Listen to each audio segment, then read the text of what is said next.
Was Sam Latrico, and her evaluator this evening is Sandra K. So please welcome Sandra K, evaluating.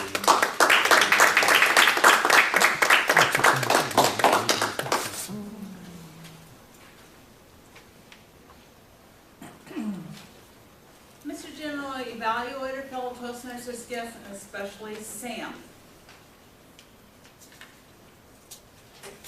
I was awed at your icebreaker. The questions, the goals that are in the manual relating to the confident communicator icebreaker speech. What strong points does the speaker already have? First thing when she got and spoke, passion. Passion, organization, courage, willingness to be vulnerable. She demonstrated exquisite use of language and inflection to communicate meaning. The words weren't just words.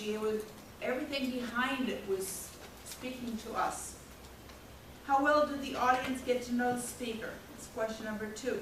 We got to know Sam's elephant in the room. That was the vulnerability part. More than that, we got to know her intellect, her strength of character, and rare in an icebreaker, we got to know her heart. Did the speech reflect adequate preparation? Sam was well prepared. She rarely referred to her notes. She looked around the room, made eye contact. Excellent for an icebreaker. You rarely see that. A lot of times people are a little nervous and not really making contact. Did the speaker talk clearly? No, I'm not doing it. Clearly and audibly. Sam's voice was very strong and clear. She started fast. Occasionally I struggled when she shifted into overdrive. I'm a northerner. We're used to fast talking.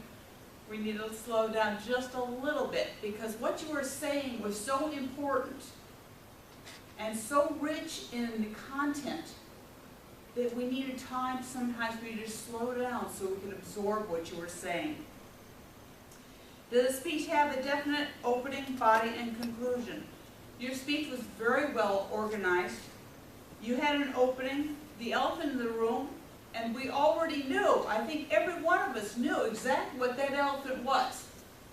So thank you for having the courage to come through there and say, this is what it is, guys.